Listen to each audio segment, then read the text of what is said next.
Duterte! Duterte! Duterte! Duterte! Ano ang sigaw ng mga mamamayang Pilipino? Duterte! Duterte! Duterte! Duterte! Sir Bob! Sir Bob! Sir Ben! Sir Ben! Sir Ben! Sir Ben! Sir Ben, kitawag ka ni BP. Kitawag ka ni BP.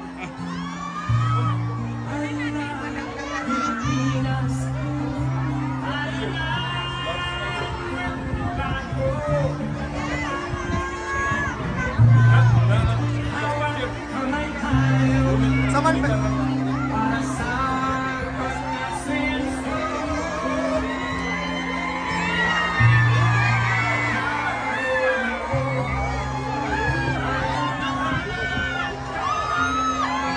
Ano ang sigaw ng mamamayang Pilipino? Duterte! Duterte!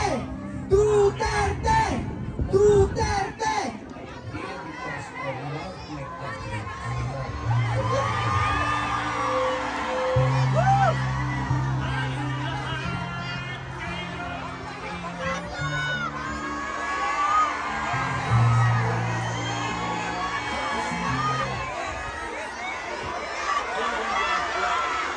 Ulit, ulit.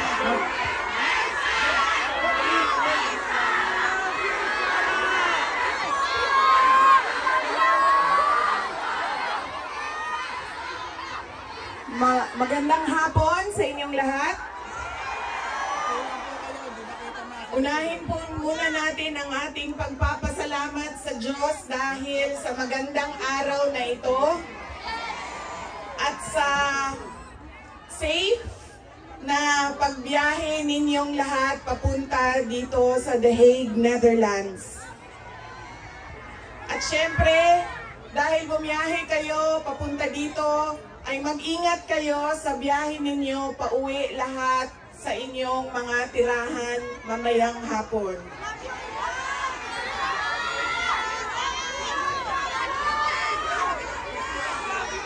Susunod po ang pagpapasalamat ko sa Dutch Police sa kanilang pagtulong sa atin na mabuo yung programa ngayong hapon na ito at sa pagpahintulot na tayo ay magkaroon ng rally para kay Pangulong Rodrigo Duterte. Maraming salamat po sa Dutch Police and of course sa local government ng The Hague at sa Foreign Ministry ng the Netherlands. Maraming salamat sa kanila. Ang susunod na pagpapasalamat po ay mula sa akin para sa ating mga organizers ngayong hapon na ito sa Executive Committee na nag-meeting araw-araw, iba't ibang time zone para pag-usapan kung paano natin maisagawa ang ating pagsuporta, pagpapakita ng suporta kay Pangulong Rodrigo Duterte na matiwasay at maayos ang ating pagsama-sama ngayong hapon na ito.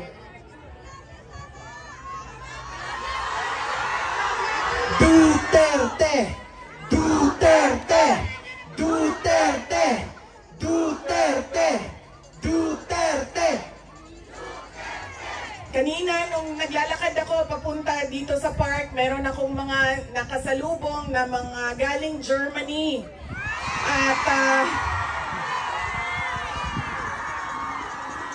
tinanong ko sila kung gaano katagal ang biyahe mo ma'am papunta dito. Sabi niya 9 hours daw.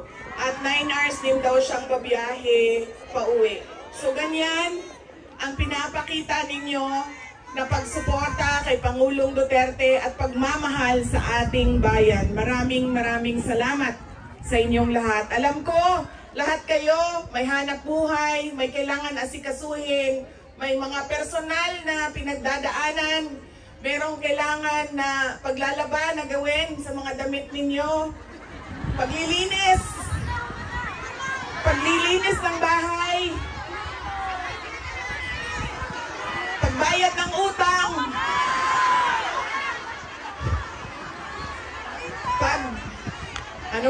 pagtawag sa inyong mga mahal sa buhay doon sa Pilipinas, ay nandito kayo ngayong hapon na ito at ibinigay ninyo ang oras ninyo at panahon ninyo para mapag-usapan natin ang estado ng ating mahal na bayang Pilipinas. Maraming salamat po sa inyo. Pangit kasi.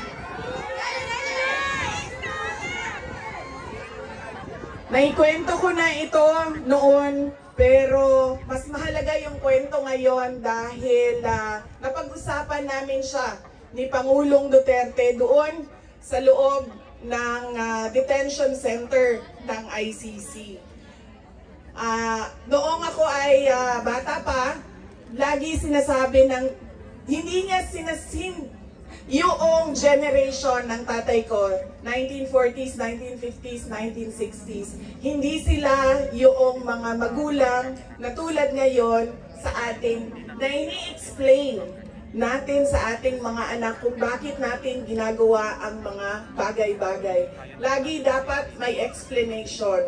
Sa kanilang henerasyon ay diretso ka lang pagsasabihan or pagalitan. Ganun yung generation nila. Nung ako ay lumalaki, lagi niya sinasabi sa akin, hindi ka tao sa paningin ko kung hindi ka doktor o abogado. Lagi niya yang paulit-ulit habang ako ay lumalaki.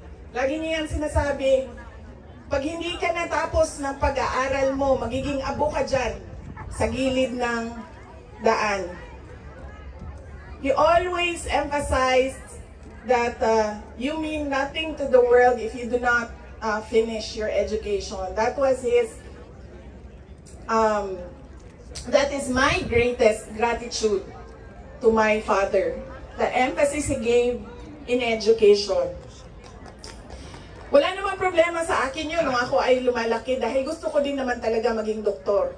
Kaya on that point, pareho kami ng, hindi ako yung pinipilit ng mga magulang na magdoktor ka kahit ayaw. So walang naging problema sa amin doon. Pero nung hindi man naging successful yung aking pagpasok sa medisina, ay lumipat ako sa pagiging abogado dahil binigyan din naman ako ng option ng aking tatay na pwede ang abogado. Yun lang ang katanggap-tanggap sa kanya, maging abogado o maging doktor. Noong nakapag-usap kami, noong isang araw, sabi niya sa akin, naging forceful ba ako, mapilit ba ako sa pagsabi ko sa iyo na maging abogado ka? Sabi ko, oo. Sinasabihan mo ako, pinapagalitan mo ako. Lagi. Kinento ko sa kanya na isang beses, bihira akong umiyak.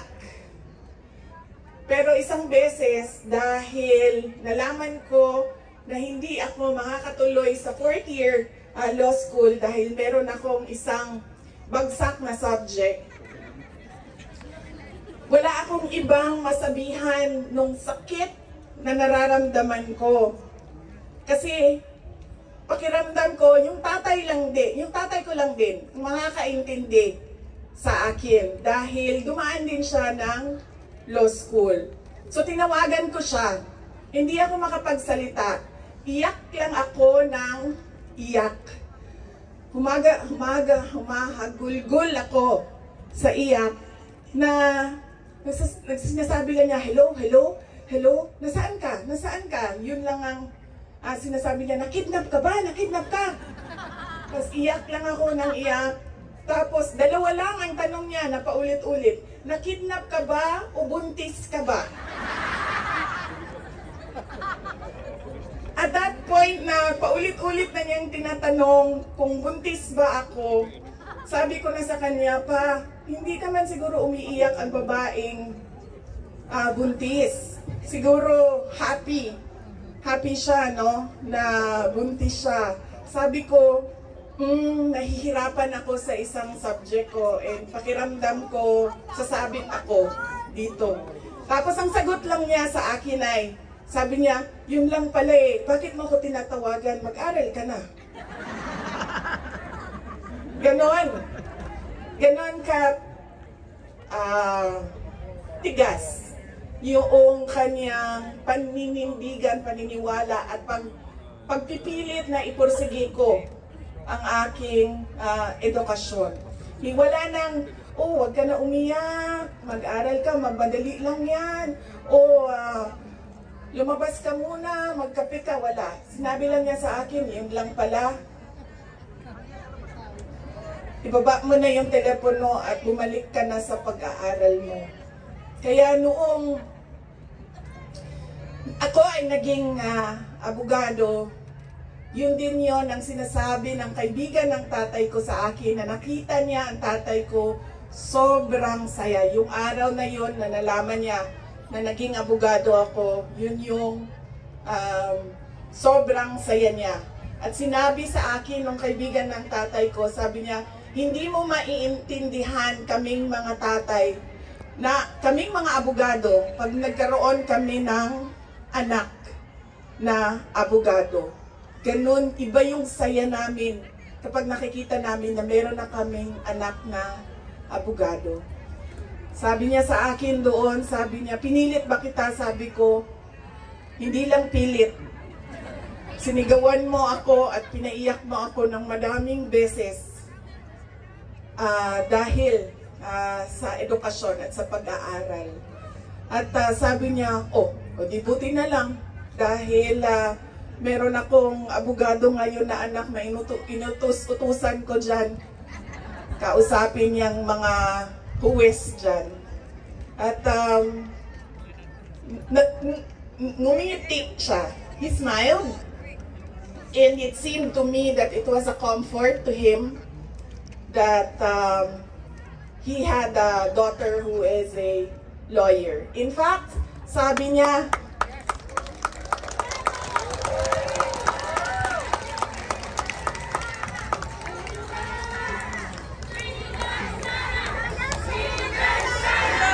Inday Sara Duterte! Inday Sara Duterte! Inday Sara Duterte! sabi niya, lagi, pag pumapasok ako doon at nagkakaroon kami ng oras na makapag-usap, sinasabi niya, kailan ka ba uwi ng Pilipinas? Anong date ka uuwi ng Pilipinas? Anong ginagawa mo dito? Bakit hindi ka pa umuwi sa Pilipinas? Sinasabi ko sa kanya, inaayos ko lang yung sistema dito at pagkatapos inaantay ko yung mga kapatid ko na pumunta dito. At sinabi niya, ito din, may patama din or diretso din, bullseye din sa edukasyon. Sabi niya, sabihan mo si Paulo na okay lang ako. At huwag siyang pumunta dito hanggang hindi matapos ang eleksyon at maging congressman siya ng 1st District ng Davao City. Yes! At sabi niya, sabihin mo kay Baste, hindi siya pwedeng pumunta dito hanggang hindi matapos at ma-elect siyang Vice Mayor ng Davao City. Ito ang pinakamatindi dahil pinagtatawanan namin siya sa group chat namin. Kaming magkakapatid 4, meron kaming group chat. Dahil ang sinabi niya kay Veronica, sabi niya, sabihin mo kay Kitty, hindi siya pwede bumisita dito hanggang hindi siya abogado.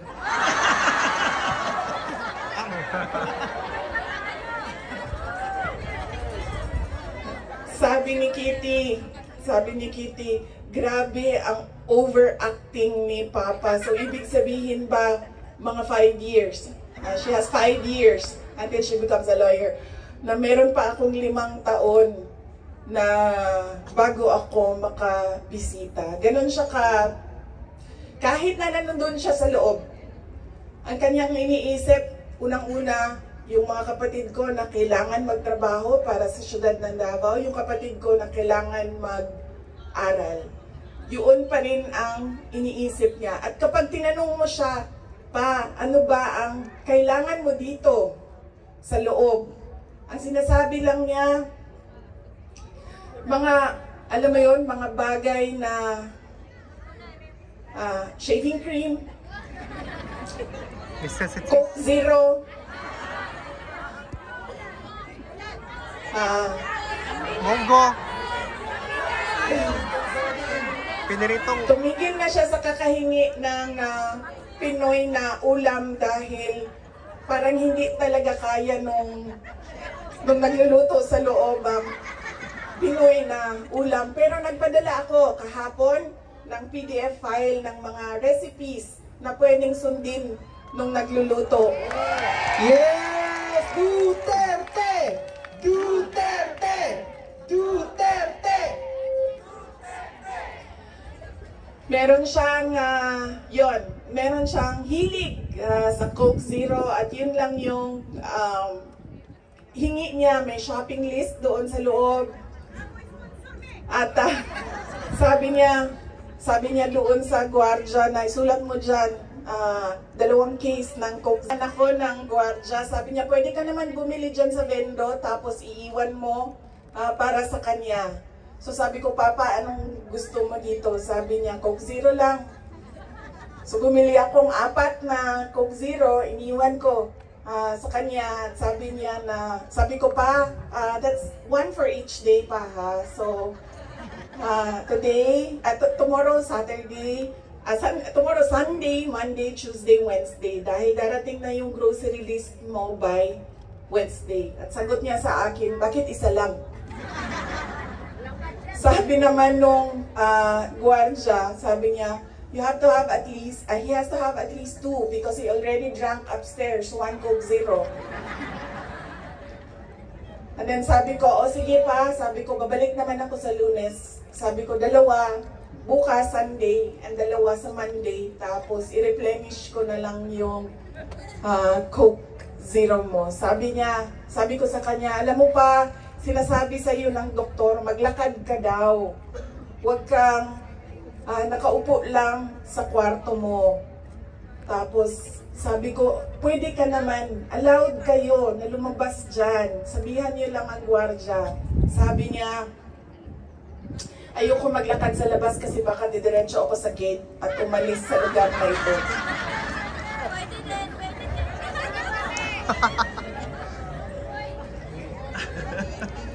Nagkakaroon na rin siya ng mga kaibigan, yung mga tao doon sa loob ay nagiging kaibigan na niya. At hindi ko lang alam, baka paglabas niya marunong na mag-Dutch. Pero karamihan nung kasama niya sa loob ay French speaking. So,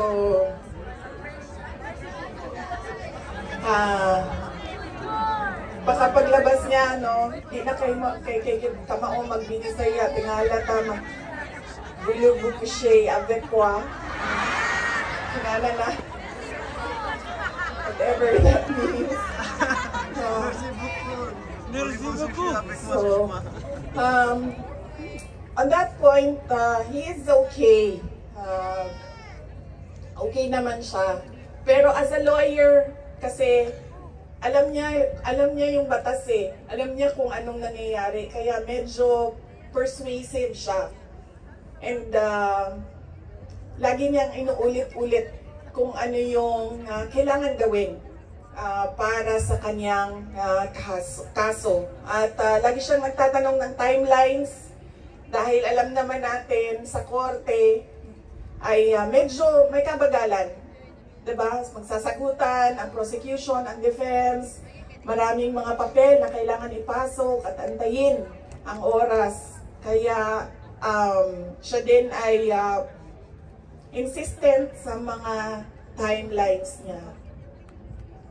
Pero ang sinasabi niya lagi, alam niya na mali ang ginawa. And at to the very minute na tinulak siya paakyat ng eroplano, ilang beses niya sinabi na I want to be tried in a Filipino court before a Filipino judge and a Filipino prosecutor. Because he knew that we number one, wala talagang basehan yung kaso. 43 counts of murder. Ang sinasabi nila na thousands. Totoo yan, ma'am. Kaya minsan naisip ko, naging kaso lang ba ito dahil sinusulat sa media na thousands ang namatay? I do not even understand paano naging crimes against humanity ang 43 counts of murder na ngayon ay lumalabas. Hindi naman ata totoo lahat yung mga witnesses at yung mga complainants. But that is a thing for the courts and the lawyers to discuss inside. Ano bang pwede nating gawin? Ang pwede nating gawin ay i-demand na ipauwi or iuwi nila si Pangulong Duterte. Bring him home! Bring him home! Bring him home! Bring him home! Bring him home! Bring him home!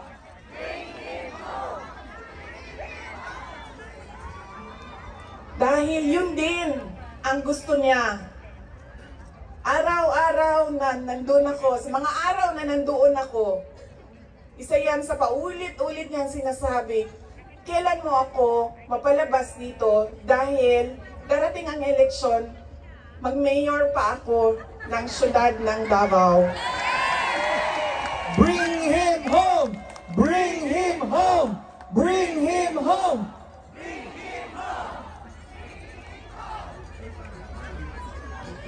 At yun ang gusto niya. Gusto niyang umuwi. Sinabi ko din sa kanya yon pa. Sabi ko, yung kagustuhan mo na umuwi, yan din yung katapusan ng buhay mo. Magiging Ninoy Aquino Jr. ka. At sinabi niya sa akin, sabi niya, kung ganyan ang kapalaran ko, then so be it. Basta lang mauwi ako sa Pilipinas. Kaya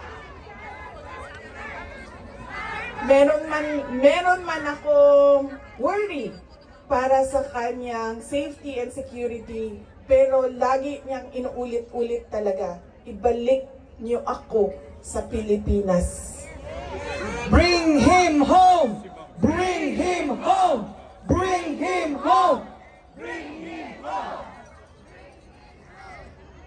Nagtatanong marami, ano bang pwede magawa? Huwag natin tigilan ang panawagan sa gobyerno natin sa Pilipinas at sa lahat ng gobyerno na nakikinig at dito sa ICC na ipaalam sa kanila na mali ang ginawa kay Pangulong Rodrigo Duterte. At paano ba itama yon? Ibalik nyo lang siya sa Pilipinas. Ituloy nyo lang yung kaso, walang problema. Ibalik nyo lang siya. Bring him home! Bring him home! Bring him home! Okay naman sa init? Ako dili. Kaya nga no, sunburn ang katungaan niya, ang katunga dili. Okay lang.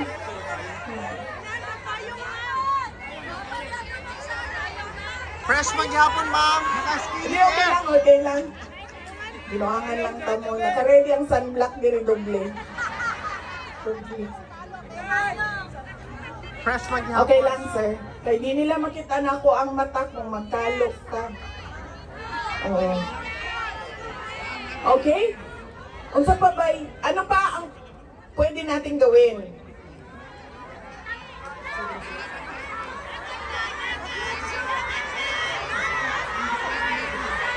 Kiki, just tell us what to do.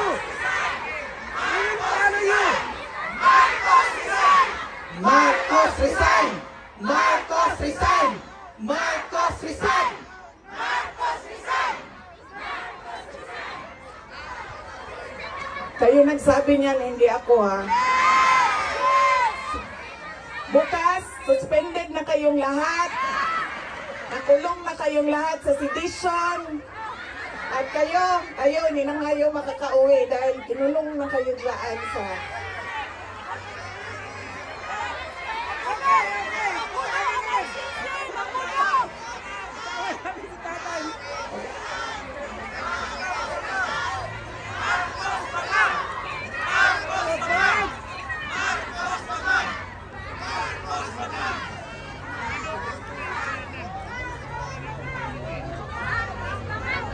And that relates to transparency and accountability.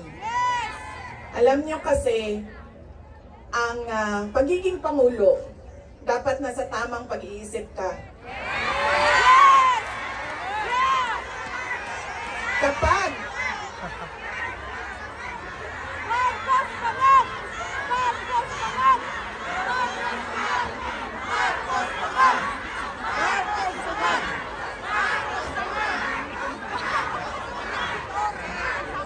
dahil nasa mga polisiya mo at desisyon mo ang kinabukasan ng kabataan at ng bansa. Kaya yung pagsasabi na hindi mahalaga ang drug test sa aking kapasidad at abilidad na mamuno is tantamount to betrayal of public trust. Dahil kailangan malaman ng taong bayan na nasa ayos ang iyong decision making.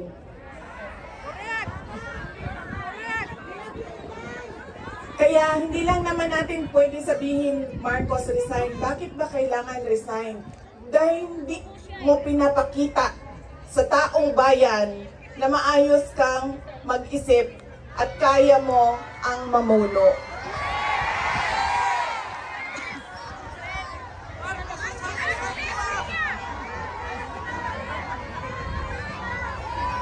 Madaming mga tanong na nasa loob na ng korte. Ang PhilHealth, ang pagkuha ng pondo ng PhilHealth para bang naging pyramiding ang ginawa nila sa budget ba? Kumuha sila ng kulang ang pera dito, kumuha sila sa ibang source para isalpak dito, and hahanapin na naman sa ibang source yung nagiging juggling at parang pyramiding na ang nangyari sa budget. At kung nakikita ninyo at naiintindihan ninyo ang budget, karamihan doon pamigay lang ng mga politiko na tinatawag nating ayuda.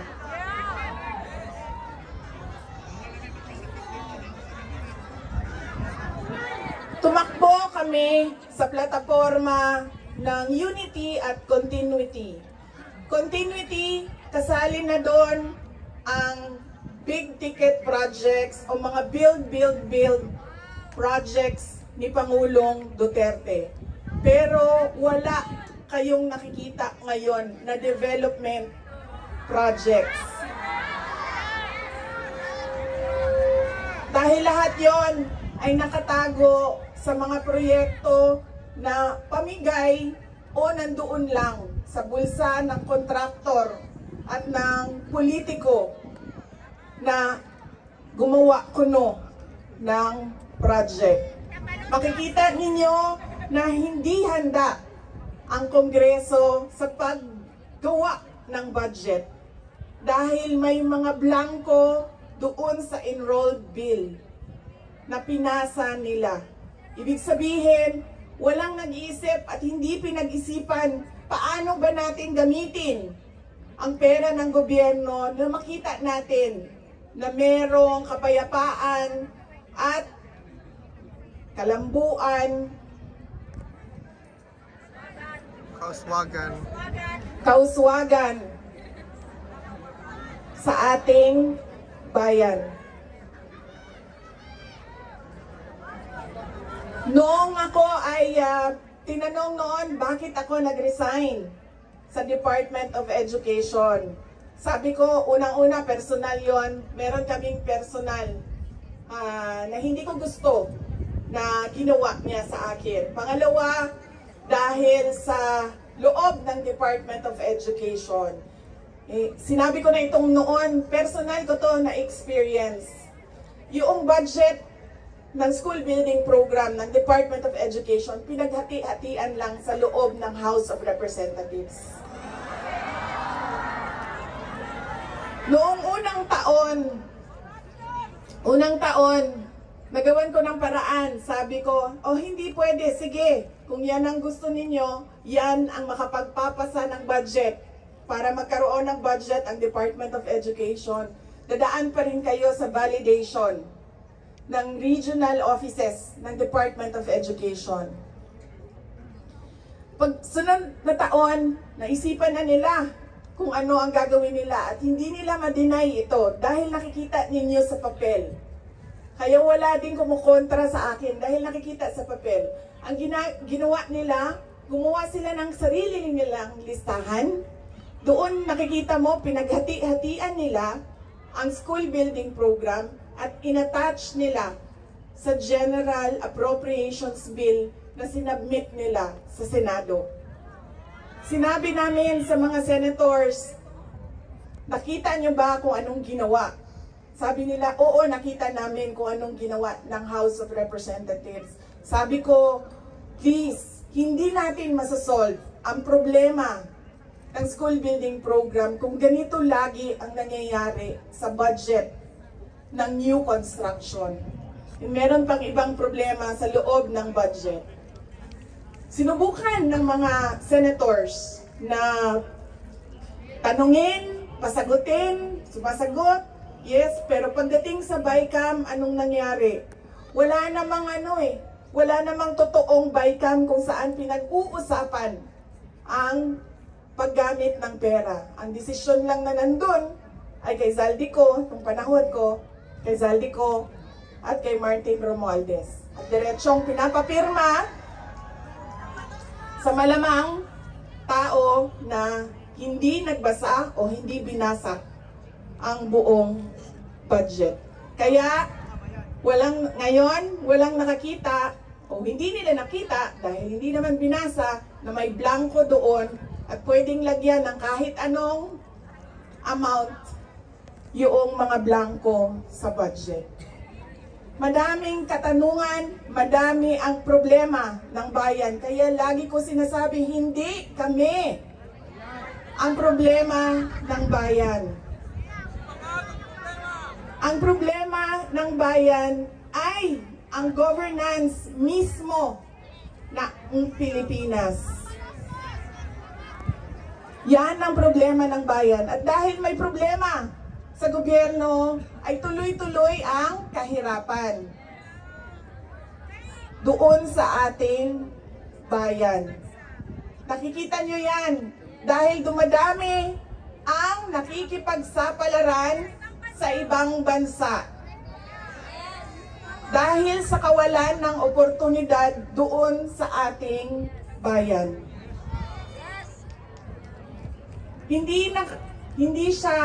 We should not be proud that we are exporting our countrymen, our workforce abroad dahil, wow, ang daming dollars na pumapasok sa Pilipinas dahil sa padala.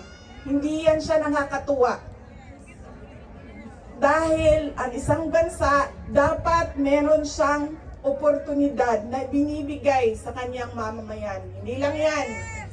Decent housing, peace and order, quality healthcare. Nakikita nyo yan dito sa mga bansa kung nasaan kayo. At kaya kayo nandito dahil hindi niyo yan nakikita doon.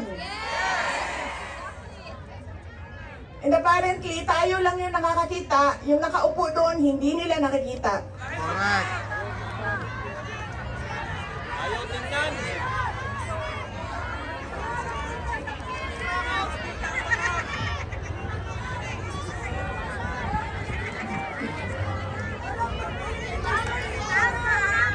Alam nyo, madami sa mga kaibigan ko, galing ako sa middle class na family. sa Davao City. So madami sa mga kaibigan ko doon, meron naman silang mga negosyo, meron naman silang pinagkakakitaan, may mga trabaho.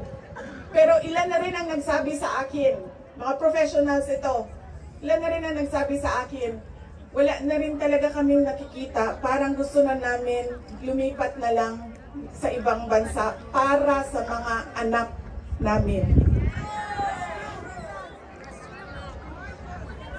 Kaya sinasabi ko lagi yung nagsasabi sa akin, tumakbo ka sa 2028. I don't think we will have a country by 2028.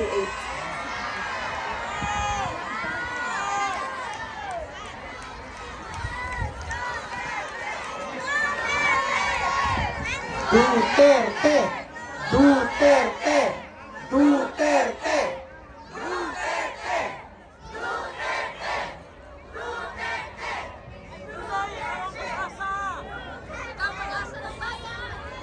Kaya dapat natin i-exact ang responsibility dyan sa gobyerno na ibigay nila kung ano yung karapat-dapat para sa ating bayan. Dahil kung meron man ang okay sa kanila na pumunta sa ibang bayan, meron ding mga tulad namin na ayaw namin kahit anong mangyari umalis sa Pilipinas. Dahil gusto namin doon magpamilya, doon palakihin ang aming mga anak. Kaya dapat meron tayong nakikita kung ano yung dapat para sa isang bayan. At alam niyo yon kasi nakikita niyo yan. Kasi nakaikot na kayo sa iba't ibang bansa.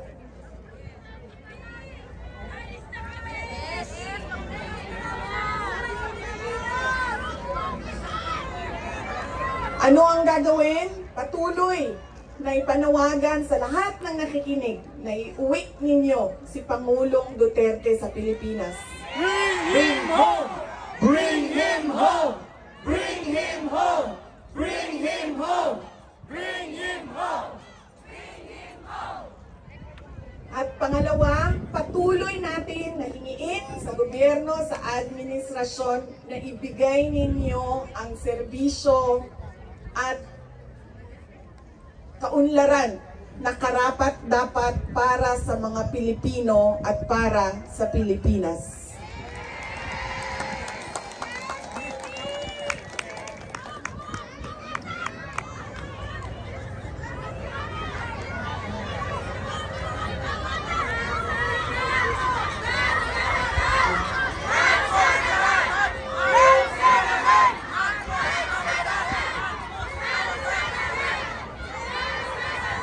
Sa kagahi, sa ako ang bantak din ni Ma'am, naging ko karan. Kaya, nagpugong yung ko Ma'am, nandili ko mahulog.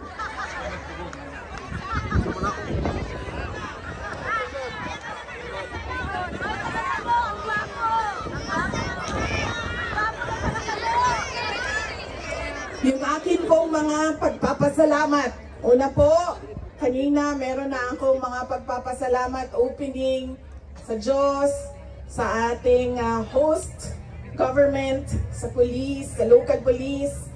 Yung aking mga pagpapasalamat sa inyo, sa oras ninyo. Ang aking mga pagpapasalamat sa inyong patuloy na suporta sa aking opisina, ang Office of the Vice President.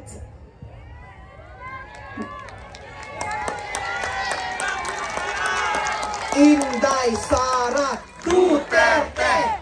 Inday Sara Duterte! Inday Sara Duterte! Inday Sara Duterte! Our President for 2028. Malakas ang loob ko dahil nandyan kayong lahat.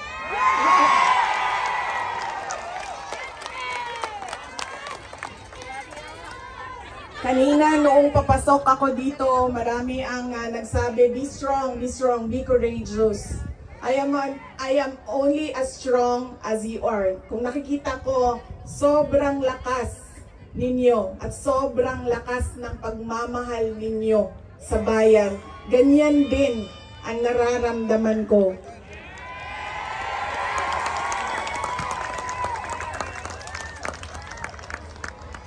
Ang pagpapasalamat ng aming pamilya, ang pamilya Duterte, dako kaayo mi og utang ang kabubuton kaninyong tanan. Sa higayon nga gihatag ninyo kanamo nga makaserbisyo sa atoang nasod.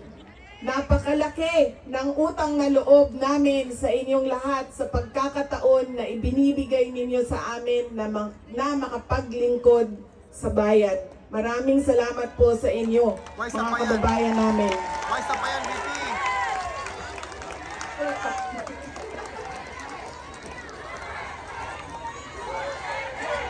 Duterte! Duterte! Duterte! Duterte! Huwag ninyong kalimutan, ayaw ninyong kalimti ang kausa. Huwag ninyong kalimutan ang laban. What is our cause? Our cause is for our country. Yes. Ang laban na ito ay para sa bayan. Yes. Mga kababayan, ang lahat ng ginagawa natin ay para sa Diyos, sa bayan, at sa bawat pamilyang Pilipino. Syukran. Duterte! Duterte!